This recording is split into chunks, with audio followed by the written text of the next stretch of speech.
ఇవాళ ఎన్టీఆర్ భరోసా pensions distribute చేస్తున్న కార్యక్రమంలో రాష్ట్ర వ్యాప్తంగా జరుగుతున్న ఈ కార్యక్రమంలో కాకినాడ జిల్లాకు సంబంధించి మనం ఇవాళ ఈ గొల్లప్రోలు మండలంలో పిఠాపురం నియోజకవర్గంలో ఈ కార్యక్రమం చేసుకోవటం, దీనికి విచ్చేసిన మన ప్రియతమ నాయకులు honourable deputy chief minister and minister for environment, science and technology and panchayat raj Shri Konidela Pawan Kalyan గారికి మై హార్టీ వెల్కమ్ సార్.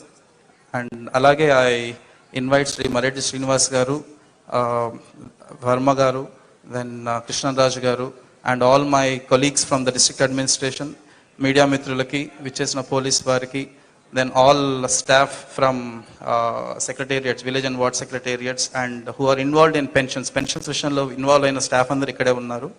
వారికి, వచ్చేసిన పెన్షన్దారులకి అందరికీ నా నమస్కారం. మనం ప్రతి నెల ఒక పండగలాగా జరుపుకునే ప్రోగ్రామ్ ఈ పెన్షన్స్. ఈ పెన్షన్స్ చాలా అంటే ప్రతి గవర్నమెంట్లో రకరకాల స్కీమ్స్ చేస్తాం, రకరకాల సోషల్ వెల్ఫేర్ స్కీమ్స్ చేస్తాం, అంటే ఈ సామాజిక సంక్షేమ కార్యక్రమాలు చేస్తుంటాం. అందులో అతి ముఖ్యమైనది అండ్ చాలా పెద్ద సంఖ్యలో అందరికీ ఉపయోగపడేది ఈ పెన్షన్స్. సార్, నేను ఈ డిపార్ట్మెంట్లో ఒక 2 years వర్క్ చేశాను sir. On contrary to popular opinion sir, maximum ఒక 10-12% మేబీ ఏదన్నా అనర్హులకు రావచ్చు సార్. బట్ అట్లీస్ట్ 60% ఎక్కడికి కదలలేని వాళ్ళు, ఇంక ఇది తప్ప ఇంకో మార్గం లేకుండా బతకలేని వాళ్ళకి ఇస్తాం సార్ మనం. ఇది నేను ప్రాక్టికల్గా ఫీల్డ్ మీద చూసాను సార్. ఇది అలాంటి పెన్షన్స్ ఇవాళ వాళ్ళు ఇంకొకరి దగ్గర చేయి చాచకుండా వాళ్ళ చేతికి ఇంటికి వచ్చి 4,000, 5,000, ఇప్పుడు 15,000 కొందరికి అలా ఇవ్వడం అనేది I think it's very blessed to be part of this అని my personal opinion sir. And ఈ సందర్భంగా వస్తే మన జిల్లా వ్యాప్తంగా మనం 2,79,000 మందికి దాదాపుగా మనం పెన్షన్ ఇవ్వడం జరుగుతుంది. అండ్ పిఠాపురం కాన్స్టిట్యున్సీలో దాదాపు 40,000 మందికి ఇవ్వడం జరుగుతుంది. ఈ 2,79,000లో కూడా 4 రకాల పెన్షన్స్ ఇవ్వటం జరుగుతుంది. ఒకటి ఓల్డ్ ఏజ్ అంటే వృద్ధాప్య పెన్షన్, తర్వాత వితంతు పెన్షన్, తర్వాత వీవర్స్ అంటే ఈ పట్టు పరిశ్రమలో వాళ్ళు పనిచేసే వాళ్ళు, చేనేత కార్మికులు, టాడీ ట్యాపర్స్, కల్లుగీత కార్మికులకి, ఫిషర్మెన్ మత్స్యకారులకి, సింగిల్ ఉమెన్ ఒంటరి మహిళలకి, ట్రెడిషనల్ కాబ్లర్స్ అంటే చెప్పులు పని చేసుకుని అంటే లెదర్ వర్క్ చేసే వాళ్ళకి, దెన్ ట్రాన్స్జెండర్స్, దెన్ ఈ ఏఆర్టీ అంటే ఎయిడ్స్ కానీ అలాంటి కొంచెం ఇబ్బంది అంటే పనికి వెళ్ళలేని ఇంట్లో ఉండాల్సిన అవసరం ఉన్న ఇష్యూస్ ఉన్న వాళ్ళు అంటే ఆ హెల్త్ ప్రాబ్లమ్స్ ఉన్న వాళ్ళకి, డప్పు కార్మికులకి, వీరందరికీ కలిపి దాదాపుగా మనం మన జిల్లాలో 2,36,000 మందికి ఇవాళ 3,000 వచ్చే పెన్షన్ 4,000 పెంచడం జరుగుతుంది. అలాగే డిజేబుల్డ్ పర్సన్స్ అంటే 40% కన్నా ఎక్కువ డిజబిలిటీ పర్సంటేజ్ ఉండి సదరం సర్టిఫికెట్ ఉన్న వాళ్ళకి, sir Sadaram certificate is a certificate doctor దగ్గర నుంచి ఒక పర్సన్కి ఇంత పర్సంటేజ్ ఆఫ్ డిజబిలిటీ ఉందని చెప్పడం sir. It's like A authenticated certificate for them. అది పెట్టుకుని they can claim for pension sir. 40% is the thresh hold sir మన గవర్నమెంట్ నామ్స్ ప్రకారం. 40% అని బేస్డ్ ఆన్ వేరియస్ పారామీటర్స్ ఈ పర్సన్ 100% డిజేబుల్, 10%, 20%, 30%, 40% వాళ్ళు గ్రేడ్ చేసుకుంటూ వస్తారు సార్. 40% దాటితే is eligible for pension sir. 40% లోపల ఉంటే he's not eligible for pension. He can still get disability certificate. Will be అంటే ఏదైనా జాబ్స్ కానీ దేనికైనా అప్లై చేసుకోవచ్చు డిజబిలిటీ సర్టిఫికెట్. కానీ పెన్షన్కి వచ్చేసరికి 40% దాటాల్సి వస్తుంది సార్. అది మెడికల్ డిపార్ట్మెంట్ చేసే ప్రక్రియ సార్. ఒక టీమ్ ఆఫ్ డాక్టర్స్ కూర్చొని ఆర్థో అంటే కాళ్ళకు సంబంధించి కీళ్ళకు సంబంధించి ఆర్థోపెడిషన్ చూస్తారు, కొన్ని ఈఎన్టీ సంబంధించి ఉంటాయి, రకరకాల స్పెషాలిటీ సంబంధించి డాక్టర్స్ చూసి ఒక పర్సంటేజ్ నిర్ధారిస్తాం సార్. సో అలాగా డిజబిలిటీ పెన్షన్స్ ఈరోజు 3,000 నుంచి 6,000 చేయడం జరుగుతుంది. అండ్ అలాంటి వారు మన దగ్గర 35,632 మంది ఉన్నారు. సో వీళ్ళు ఇంకా ఏ పనికి వెళ్ళలేని పెన్షన్ మీద ఆధారపడి ఉండేవారు ఉంటారు దీంట్లో చాలామంది. అలాగే ఫుల్లీ డిజేబుల్డ్ పర్సన్స్ అంటే 100% డిజబిలిటీ, పెరాలసిస్ కానీ లేకపోతే మస్కులర్ డిస్ట్రోఫీ ఇలాంటి ఇష్యూస్ ఉన్న వాళ్ళు ఇంకా ఏ పనికి వెళ్ళారు, వాళ్ళ సొంత పనులకు కూడా వేరే వాళ్ళ మీద ఆధారపడాల్సిన అవసరం ఉన్న వాళ్ళకి 5,000 నుంచి ఏకంగా 15,000 చేయడం జరుగుతుంది. అలాంటి వారు మన దగ్గర 304 మంది ఉన్నారు. దీంతోపాటు క్రానిక్ డిసీజ్ అంటే ఎలిఫెంటియాసిస్ కానీ కిడ్నీ, లివర్ ఇలాంటి సమస్యలు ఉన్న వాళ్ళకి 5,000 నుంచి 10,000 చేయడం జరుగుతుంది. మన జిల్లాలో 123 మంది ఇలా ఉన్నారనమాట. సో ఇలా రకరకాల కేటగిరీస్ వాళ్ళకి కానీ పెన్షన్కి వచ్చేసరికి 40% దాటాల్సి వస్తుంది సార్. అది మెడికల్ డిపార్ట్మెంట్ చేసే ప్రక్రియ సార్. ఒక టీమ్ ఆఫ్ డాక్టర్స్ కూర్చొని ఆర్థో అంటే కాళ్ళకు సంబంధించి కీళ్ళకి సంబంధించి ఆర్థోపెడిషన్ చూస్తారు, కొన్ని ఈఎన్టీ సంబంధించి ఉంటాయి, రకరకాల స్పెషాలిటీ సంబంధించి డాక్టర్స్ చూసి మనం ముఖ్యంగా గమనించాల్సింది ఏప్రిల్ మే జూన్ నెలలకు సంబంధించి ఒక ₹1000 అడిషనల్గా ఇస్తున్నాం కాబట్టి 3000 4000 అవుతా ఉంది కాబట్టి ఆ 3 నెలలకి సంబంధించి ₹3000 ప్లస్ ఈ నెల ఇవ్వాల్సిన జూలై పెన్షన్ ఇవ్వాల్సిన 4000, సో ఒకటి అంతా కలిపి 7000 ఇవ్వటం జరుగుతుంది ఇవాళ ఈ పెన్షన్దారులకి. ఈ ఈ సందర్భంగా డిస్ట్రిక్ట్ అడ్మినిస్ట్రేషన్ అంటే జిల్లా అధికారుల వైపు నుంచి నేను చెప్పదలుచుకుంది ఏంటంటే రకరకాల సిస్టమ్స్ వాడి అంటే ముందున్న సిస్టమ్ అంటే సర్వే విషయంలో కానీ ఒక్కొక్కరికి ఎంత ఆస్తుందని కానీ ఇలా రకరకాల క్రైటీరియా వాడి ఒక ఎలిజిబిలిటీ డిసైడ్ చేయడం జరుగుతుంది sir. If I'm a pensioner నేను అప్లికేషన్ పెట్టుకుంటే నేను ఒక 6 స్టెప్స్లో నన్ను ఎవాల్యుయేట్ చేస్తారు సార్. నాకు కారు ఉంటే ఐఎమ్ ఇన్ఎలిజిబుల్, నాకు land more than 10 acres of dry land ఉంటే ఐఎమ్ ఇన్ఎలిజిబుల్, అలాగే నాకు గవర్నమెంట్ ఉద్యోగం ఉంటే ఐఎమ్ ఇన్ఎలిజిబుల్. ఇలా ఒక 6 కేటగిరీస్ ఉన్నాయి సార్. హౌస్ అర్బన్ ఏరియాలో నాకు ఐ థింక్ 1000 square yards అనుకోండి సార్, 1000 square yards దాటితే ఐఎమ్ ఇన్ఎలిజిబుల్. ఇలా ఒక 6-7 కేటగిరీస్ చూసుకొని వీళ్ళు ఫైనాన్షియల్లీ గవర్నమెంట్ మీద డిపెండెంట్ అయితే మాత్రమే పెన్షన్ ఇవ్వాలి అనేది మనకున్న గైడ్ లైన్ సార్. ఇప్పుడు కూడా మనం అదే వాడుతున్నాం సార్. బట్ దీంట్లో ఒక బేసిక్ ఇష్యూ ఎక్కడ వస్తుందంటే సార్, నాకు నా పేరు మీద 10 ఎకరాలు ఉండొచ్చు, నేను ఆ ఇంట్లో పెద్ద కొడుకునైతే నాకు, నా కుటుంబానికి, నా తమ్ముడు కుటుంబానికి, నా చెల్లి కుటుంబానికి కూడా నా పేరు మీదనే ఉండొచ్చు సార్. కానీ 3 కుటుంబాలు నేను పోషించాలి. అక్కడ 10 ఉన్నా కూడా వాడు 3 ఎకరాలు చేస్తుంటాడు, నా చెల్లి 3 ఎకరాలు చేస్తుంటే నేను ఒక 4 ఎకరాలే చేస్తూ ఉంటాను. But I'm ineligible for pension. ఐడియల్గా ఏం జరగాలి, నా పేరు మీద 4 ఉండాలా, నా తమ్ముడి పేరు మీద 3 ఉండాలా, మా చెల్లి పేరు మీద 4 ఉండాలి. కానీ నేను పంచుకోలేదు, రకరకాల కారణాల వల్ల ఇంట్లో పంచుకోకపోవచ్చు. ఇలాగా రకరకాల కారణాల వల్ల కొందరు అర్హులైన వాళ్ళు కూడా ఈ పెన్షన్ సిస్టమ్ నుంచి బయట ఉండొచ్చు సార్. అది టెక్నికల్గా వాళ్ళు ఈ మార్పులు చేర్పులు చేసుకోకపోయి ఉండొచ్చు. నాకు మొన్నటిదాకా కారు ఉండొచ్చు, అప్పులు బాధపడలేక నేను అమ్మేసి ఉండొచ్చు సార్. బట్ సిస్టంలో నాకు కారు ఉందనే చూపిస్తుంది సార్ ఇప్పుడు కూడా. ఇలా రకరకాల టెక్నికాలిటీస్ వల్ల మనకు ప్రతి సోమవారం గ్రీవెన్స్కి అట్లీస్ట్ ఒక 10 మంది వచ్చి నాకు పెన్షన్ రావట్లేదు, నాకు ఇవ్వాలి అని అడిగే వాళ్ళు ఉంటారు. సో ఈ సందర్భంగా నేను చెప్పదలుచుకుంది అంటే ప్రతి సోమవారం నెక్స్ట్ వీక్ నుంచి పిఠాపురంలో ఎవ్రీ ఆల్టర్నేటివ్ వీక్ నేను వచ్చి కూర్చుంటాం సార్ ఈ గ్రీవెన్స్ గురించి కూడా. సో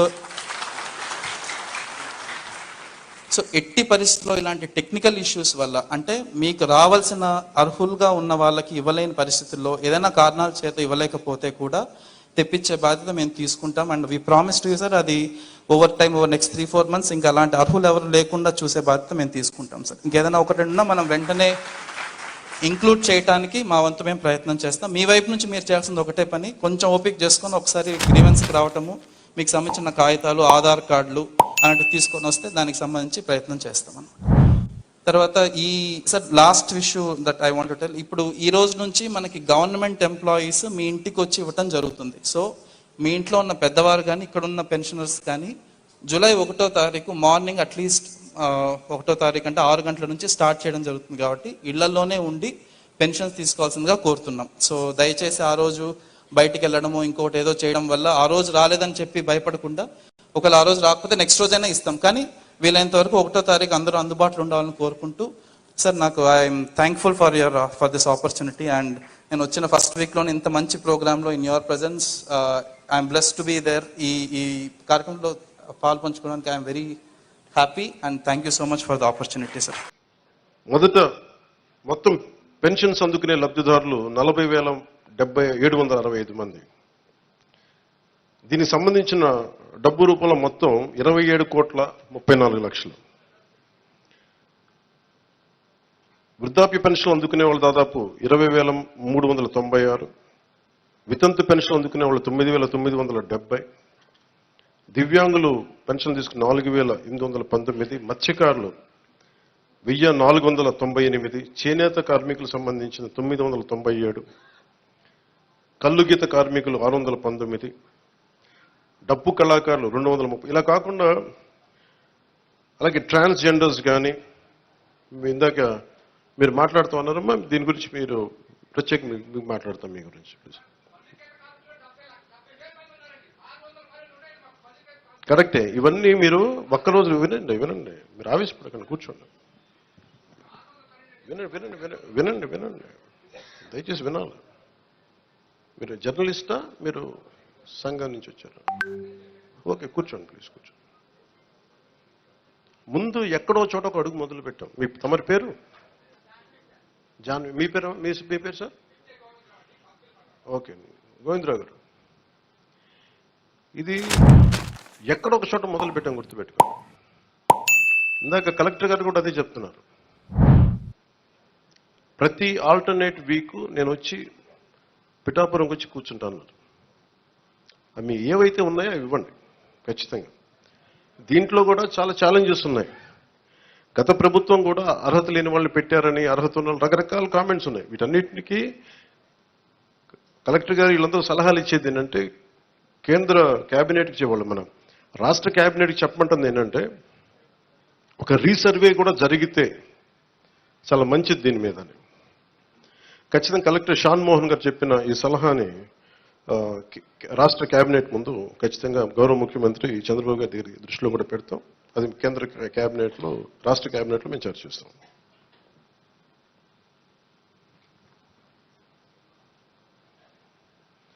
ప్రతి ఆల్టర్నేట్ వీక్ కలెక్టర్ గారు ప్రత్యేకించి వచ్చి ఈ ఏమైతే ఈ సమస్యలు ఉన్నాయి, గ్రీవెన్సెస్ ఉన్నాయో ఆయన మాట ఇచ్చారు. అంటే ఒక యువ కలెక్టర్ అంత ముందుకొచ్చి, నేను ఒక ప్రతి రెండో వారం వచ్చి కూర్చుంటానంత బిజీ స్కెడ్యూల్ నాకు తెలుసు. ఒక అడ్మినిస్ట్రేషన్ ఎంత కష్టమో నాకు తెలుసు. అలాంటి సమయంలో ఒక ఎవ్రీ ఆల్టర్నేట్ వచ్చి నేను ఇక్కడికి వచ్చి గ్రీవెన్సెస్ నేను వ్యక్తిగతంగా చూస్తానన్నందుకు వారికి ప్రత్యేకంగా మోహన్ గారికి నా ప్రత్యేక కృతజ్ఞత. అలాగే చాలా సమస్యలు ఉన్నాయి. ఇప్పుడు ఉదాహరణకి మనకి 40% దాటితే తప్ప మనకి దివ్యాంగుల సర్టిఫికేట్ రాదు అనేది డాక్టర్లు అసెస్ చేయాలి. ఒకసారి 90% ఉంటుంది కానీ దాన్ని అసెస్ చేయరు. అందుకని ఇందాక మాట్లాడుతున్న సదరన్ సర్టిఫికేట్ నేను పదం అంటే, ఒక డాక్టర్ వచ్చి ఎంత శాతం మనకి ఈ వారి శరీరంలో పనిచేయట్లేదు, ఏ అవయవాలు పనిచేయట్లేదు ఒక నిర్ధారణకు రావడానికి దాదాపు కొంచెం ఆ సమయం తీసుకోవాలి. దీన్ని నడిపే నాయకత్వం కానీ వ్యవస్థ కానీ అన్నీ ఉన్నాయంటే ఉన్నాయి, కానీ నిర్వీర్యంగా ఉన్నాయి, కొంత జోష్తో పనిచేయట్లా. మేమందరం ఎందుకున్నామంటే ఇక్కడ ఈ రోజున కూర్చోబెట్టి ప్రతి గంట ఈ రాష్ట్ర అభివృద్ధి కోసం పనిచేయడానికి, ప్రజా సంక్షేమం పనిచేయడం కోసమే ఉన్నాం. ఎందుకంటే మేము విజయయాత్రలు చేయడానికి నేను లేను ఇక్కడ. ముఖ్యంగా నాకు సంబంధించినంత వరకు నేను పిఠాపురానికి సంబంధించి పిఠాపురం నీటి సమస్య తీర్చాలి, ముందు కనీస రక్షిత మంచి నీరు ఇవ్వగలగాలి, అట్లీస్ట్ ఒక ఎమ్మెల్యేగా నా కనీస బాధ్యత. ఉపాధి అవకాశాలు తీసుకురావాలి. అలాగే ఎన్ని పెన్షన్స్ ఉన్నాయో సరైన అర్హులందరూ, మిస్ అయిన అర్హులు ఎవరైతే ఉన్నారో వాళ్ళందరినీ ముందుకు తీసుకొచ్చి గుర్తించి వాళ్ళకి ఇచ్చేలాగా నా మొదటి ప్రయత్నం. అలాగే ఏవైతే మనకి ఈ సమస్యలు అయితే ఉన్నాయో, మనకి వ్యవసాయం సంబంధించి కానీ, కాలువల పూడికలు కానీ, అలాగే ఇప్పుడు చూస్తున్నారు బయట ఆ డయేరియా మనకి డ్రైవ్ చేస్తున్నాం ఇప్పటి నుంచి ఆగస్టు దాకా. ఎందుకంటే చాలామంది శుభ్రంగా పారిశుద్ధ్యం పరిస్థితులు లేకపోవడం వల్ల. నేను పంచాయతీరాజ్ శాఖ మన మీటింగ్లో కూర్చొని ఉంటే చాలా అద్భుతమైన వ్యక్తులు ఉన్నారు, అడ్వైజర్స్గా ఒక్కొక్కరు కూర్చొని ఎంత గొప్పగా చేస్తున్నారంటే, కాదు వాళ్ళ సమర్థతని ప్రతిభని ఉపయోగించుకోవడం మనకు తెలియట్లా. అందుకే నేనేం చెప్పానంటే, ముందు మన పిఠాపురం రాష్ట్రం మొత్తం అమలు చేయడానికంటే ముందే మన మండలాల్లో, మన కొత్తపల్లి ఉప్పాడ మండలం కానీ, మిగతా మనకి గొల్లపల్లి మండలం కానీ, ఇక్కడ మనకున్న మండలాల్లో ఎక్కడో చోట కొన్ని పర్టికులర్ గ్రామాల పంచాయతీలను సెలెక్ట్ చేసి అసలు పారిశుద్ధపు సమస్య తీసేలాగా ఉండాలి. అది ఫస్ట్ నా ప్రయారిటీ. అది కనీసం రక్షిత మంచినీరు, కనీసం పారిశుద్ధ్య శుభ్రత ఉండేలాగా. సో ఆ ప్రయత్నంగా ముందు మేము అడుగులు ఇస్తాం. ముందు కూడా నేను చెప్పాను, ముందు విజయయాత్ర పెట్టమన్నారు రాగానే. నేను చెప్పాను, నాకు ఒక్క ప్రజల్ని ఇబ్బంది పెట్టే సమస్య కానీ, పని చేయాల్సిన పోలీస్ వ్యవస్థకి అదనంగా మళ్ళీ బందోబస్తు డ్యూటీ చేసి బరువు పెట్టే బాధ్యత కానీ పెట్టకండి. వాళ్ళు పని చేయాలి, వాళ్ళు ప్రజల కోసం పని చేయాలి. ఎంతసేపు కూర్చోబెట్టి మనం గత సంవత్సరాలుగా నలిగిపోయాం. ప్రతిసారి నేను రోడ్డు మీదకి వచ్చినప్పుడు ఎంత నలిగిపోతారో నాకు తెలుసు.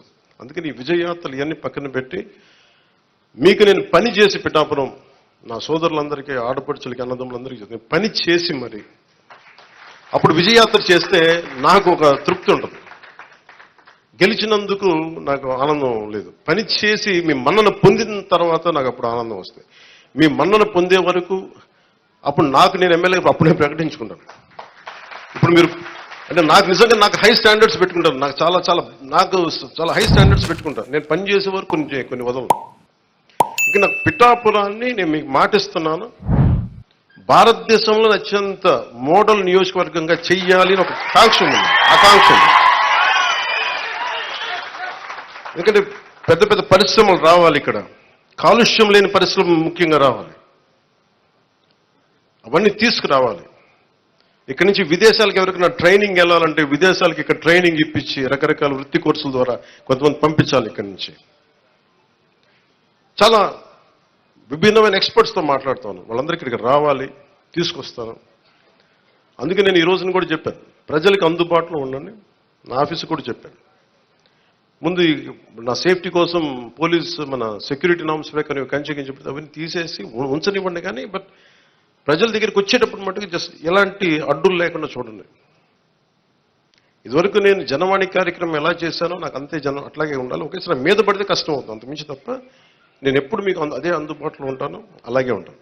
అయితే నేను రాష్ట్రం మొత్తం చూడాలి కాబట్టి నాకు నేను మిమ్మల్ని కోరుకునేది ఏంటంటే, నా స్టాఫ్ ఉన్నారు, స్థానికంగా మన తెలుగుదేశం ఇన్ఛార్జ్ వర్మ గారు ఉన్నారు, కృష్ణరాజు గారు ఉన్నారు. ఇది ఒక్క పార్టీ ప్రభుత్వం కాదు, గుర్తుపెట్టుకుంది, కూటమి ప్రభుత్వం, ఎన్డీఏ కూటమి ప్రభుత్వం. తెలుగుదేశం లీడ్ పార్ట్నర్గా జనసేన, భారతీయ జనతా పార్టీ కలిసి ఉన్న ఎన్డీఏ కూటమి ప్రభుత్వం. చంద్రబాబు గారి అపారమైన అనుభవం ఈ రాష్ట్రానికి చాలా అవసరం, నేను చాలా ప్రత్యేకించి చెప్పాను. ఈ రోజు నేను ఫస్ట్కి ఆయన పెన్షన్లు ఇవ్వడం నాకు ఎందుకు ఆనందం అనిపించిందంటే, ఈ ఫైనాన్స్ జగ్యులరీని, ఈ ఆర్థిక అస్తవ్యస్తల్ని ఆయనదైన అనుభవంతోనే దాన్ని అందుకని మీకు ఫస్ట్ డే చెప్పిన రోజుకి పెన్షన్ ఇవ్వగలిగారంటే నెల రోజులు కూడా కాలేదు, అందరూ ఛార్జెస్ తీసుకొని. ఆయన అనుభవం వల్ల ఈ రోజున మీకు వెంటనే మీ చేతికి ఇలా వచ్చినాయి. అది కూడా ఆయన మాట చెప్పారు, 3 నెలలు ఆ ప్రభుత్వంది మీకు ఇస్తాం ఆ సమయంలోది.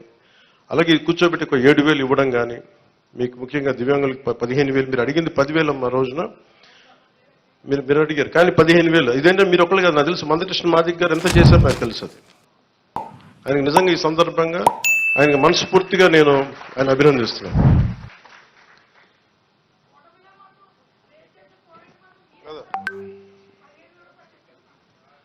ఇది అందరం కలిపి చేసేదమ్మా.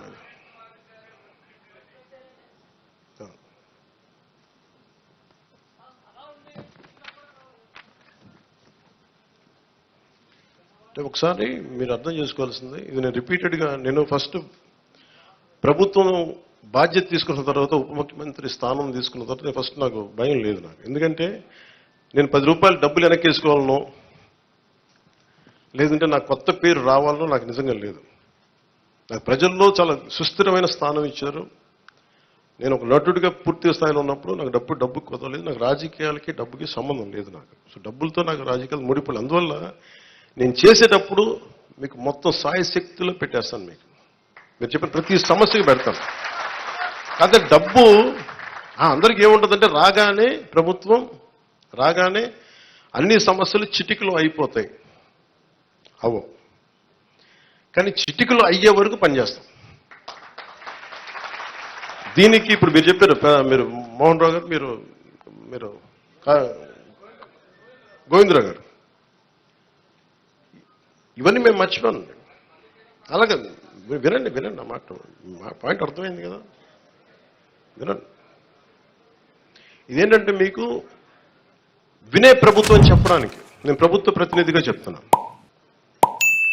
మీరు ఎప్పుడైనా సరే మీరు మమ్మల్ని నిలదీయండి అని నేను అడిగానప్పుడు, మీరు ఓటేశారో లేదో నేను కూడా అడగట్లా. ఇందాక చాలా నా పెద్దలు వేదిక పైన మాట్లాడుతూ ఒకటే చెప్పారు, ఈ పార్టీ కాకపోతే మేము పెన్షన్లు తీసేస్తున్నారు. కృష్ణరాజు గారు చెప్తా ఉన్నారు, వాళ్ళ పార్టీ మెంబర్లు అయితేనే మేము ఇస్తాం.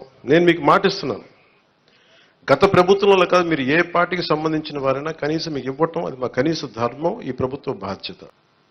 కానీ దాంట్లో ఒక కీలకమైనది ఏంటంటే, ప్రతి పెన్షన్కి మా దృష్టిలో ఉన్నది, ప్రతి నియోజకవర్గంలో ఉన్నది కనీసం 100 తక్కువ కాకుండా 300 కనీసం దాంట్లో ఇచ్చినందుకు వాళ్ళు తీసుకునేవారు. దాన్ని లంచం అంటామా లేదంటే చిన్న నజరానా అంటాం, ఏదంటే దానికి ఏదైనా పేరు పెట్టుకోవచ్చు. అలా కాకుండా చంద్రబాబు గారి ఆది నాయకత్వంలో ఉన్న ఈ కూటమి ప్రభుత్వం, తెలుగుదేశం లీడ్ పార్ట్నర్గా ఉన్న ఈ కూటమి ప్రభుత్వం, జనసేన వెన్నుదన్నుగా నిలబడ్డ ఈ కూటమి ప్రభుత్వం, భారతీయ జనతా పార్టీ ఆశీస్సులు, కేంద్ర నాయకుల ఆశీస్సులతో నిలబడ్డ ఈ ప్రభుత్వం. నువ్వు చప్పట్లు కూడా నచ్చింది నాకు. నువ్వే చప్పట్లు, మోదీ గారి చప్పట్లు కొట్టాలి మనం ఆయన చేసిన కృషికి. నువ్వు అర్థం చేసుకున్నావు. ఒక్కటే మోగింది కానీ మొత్తం అందరూ మోగింది నీ వల్ల. అంటే ఇది వాలంటీర్స్ లేకపోతే పెన్షన్లు ఆగిపోతాయి, వాలంటీర్స్ లేకపోతే పెన్షన్లు ఆగిపోతాయి అని భయపెట్టేశారు అందరూ. మీరు చెప్పండి ఎక్కడ ఆగినాయి? ఎక్కడ ఆగలేదు. అంటే ఆగకపోగా రెట్టింతలు వచ్చి మీకు ఇంటికి వచ్చింది.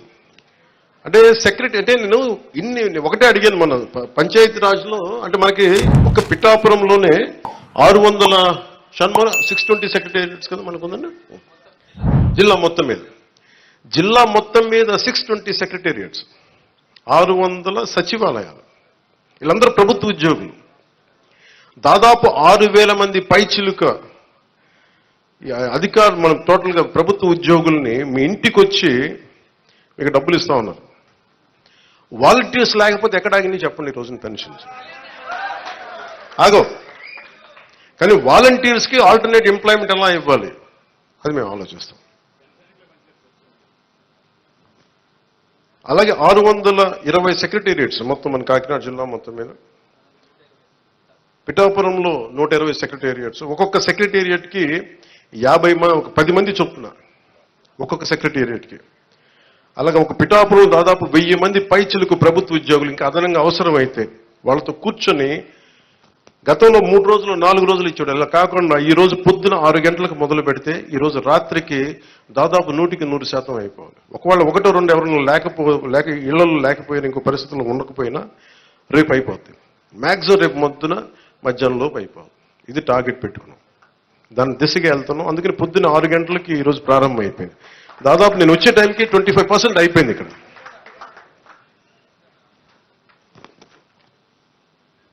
అదే మీరు ఊహించుకోండి, ప్రభుత్వ ఉద్యోగికి బాధ్యత ఉంటుంది. మీకు డబ్బులు ఇచ్చేటప్పుడు మిమ్మల్ని డబ్బులు అడగడానికి లేదు. ప్రైవేట్ ఉద్యోగి మిమ్మల్ని అడగలడు. ప్రభుత్వ ఉద్యోగి, సెక్రటరీ ఉద్యోగి మిమ్మల్ని అడగలేడు. ఒకళ్ళు అడిగితే మీరు చేసేది ఇట్ విల్ బికమ్ అకౌంటబిలిటీ, జవాబుదారీతనం. పలానా ఉద్యోగి వచ్చి అడిగాడని అక్కడున్న మా కూటమి నాయకులకి ఎవరికి ఒక్కరికి చెప్పినా, లేదంటే సంబంధిత అధికారులు చెప్పినా, ఎందుకంటే మీ కష్టం అది. మీ ఒళ్ళు నలిగిపోయి లేదంటే మీ వెన్నెముకు వంగిపోయి రావాల్సిన వృద్ధాప్య పెన్షన్ దాన్ని దోచుకోవడం నిజంగా తప్పదు. అలాంటి పరిస్థితులు ఏదైనా వాళ్ళ ప్రభుత్వ ఉద్యోగులు చేస్తారు నేను అంటలేదు. 1-2 పరిస్థితులు ఏదైనా ఉంటే దాన్ని కూడా మీరు గ్రీవెన్సెస్లో కలెక్టర్ గారి దృష్టికి తీసుకెళ్ళండి. జనసేన, టీడీపీ, బీజేపీ నాయకుల దృష్టికి తీసుకెళ్ళండి. ఎవరైనా సరే ప్రభుత్వం కోసం పనిచేసే ఎవరి దగ్గరికైనా సరే మీరు తీసుకెళ్తే దాన్ని వెంటనే దాన్ని కరెక్ట్ చేసే బాధ్యత మేము తీసుకుంటాం.